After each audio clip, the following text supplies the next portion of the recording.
안녕하세요. 피부열의 이재열입니다. 오늘은 대본이 없습니다. 시작한 지 한 달도 안 돼서 초심을 잃어버렸습니다. 이건 너무한 거 아니냐고.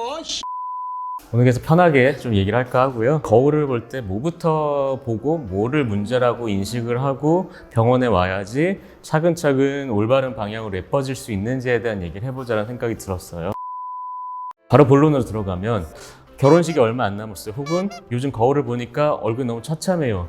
그래서 뭘 하고 싶어요. 근데 뭐부터 해야 될지 잘 모르겠으니까 선생님이 말씀해 주세요 라고 오시는 분들이 가끔 있습니다. 먼저 이제 윤곽선을 봐야 되는데, 이제 이렇게 윤곽선이 이제 머리를 뒤로 넘기고 이 관자부터 이제 이렇게 돌아가는 이 윤곽선이 이제 고와야지 이제 전체적으로 봤을 때 얼굴이 좀 작고 갸름하고 좀 덜 처져 보이고 하는 게 있습니다. 그래서 V라인. 그렇죠. 그래서 이제 V라인도 포함해서 이 라인 자체가 좀 고와야 되는데, 보통 이 관자선, 그다음에 요 이제 광대가 너무 나오지 않게 요 살들이 조금 이제 좀 고르게 떨어지고 요 V 라인이라고 하죠. 여기가 이렇게 요 선들이 잘 유지가 돼야지 이제 얼굴이 작고 예쁘다는 얘기 듣게 됩니다.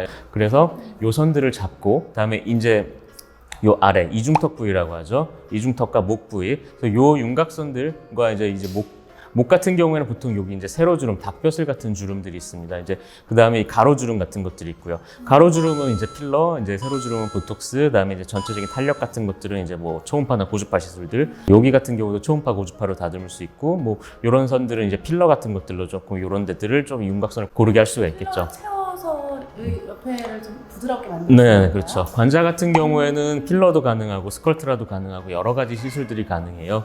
그러면 이제 피부과를 가기 전에 조금 예뻐지고 싶어서 간다고 할 때 일단은 전체적인 이제 쉐입을 잡아주는 걸 네네. 먼저 생각을 해보면, 네네. 근데 집에서도 이제 거울을 보면서 좀 생각해보고 본인이 좀 정보도 좀 찾아보고 가면 좋겠네요. 그렇죠. 이제 뭐 흔하게 뭐 V라인 시술 혹은 뭐 관자 시술, 뭐 아니 옆볼 시술 이런 것들을 검색을 해보고, 아 이런 게 하는구나라는 정보를 갖고 병원에 오면 조금 더 저와 말이 잘 통하겠죠.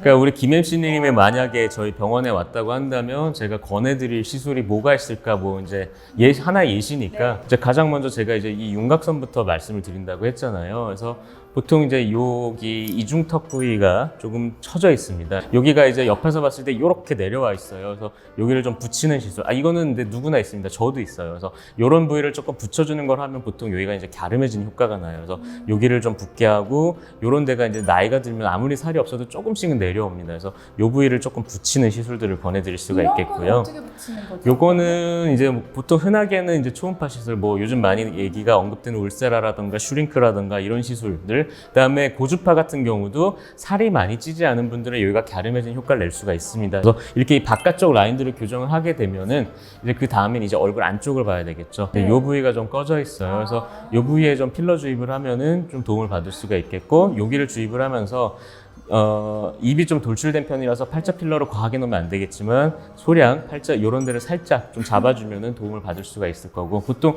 여기다 필러를 주입할 때 이런 느낌을 보라고 합니다. 그래서 카메라를 한번 봐주시고요.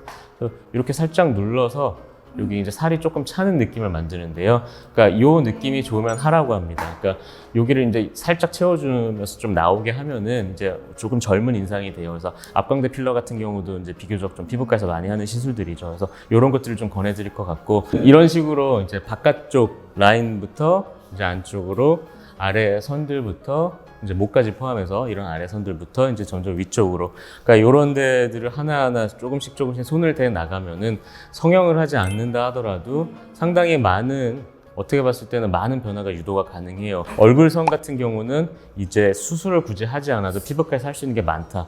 그럼 몇 살 때부터 해야 되냐 한다면 20대 후반, 30대 네. 초반부터 시작을 이제 차근차근 해 나가는 거죠. 보통 젊은 나이대가 오면 저는 보톡스 같은 경우는 그냥 꾸준하게 맞으라고 말씀을 드려요. 보톡스 시술은 가장 가성비가 좋은 항노화 시술이에요. 아무튼 이런 것들이 있으니까 병원에 오기 전에 나에게 어떤 문제가 있나 객관적으로 좀 판단하고 뭘 좀 바꿀 수 있을지 이런 뭐 시간이 돼 보라고, 피부과에서 이런 것들을 보고 이렇게 관찰을 하고 이런 것들을 추천을 하는구나 라는 얘기를 한번 가져본 거고, 이상 유튜브로 여러분들과 썸을 타고 싶은 피부과 전문의 이재열이었습니다. 그래서 선생님 그거 다 하면 얼마예요?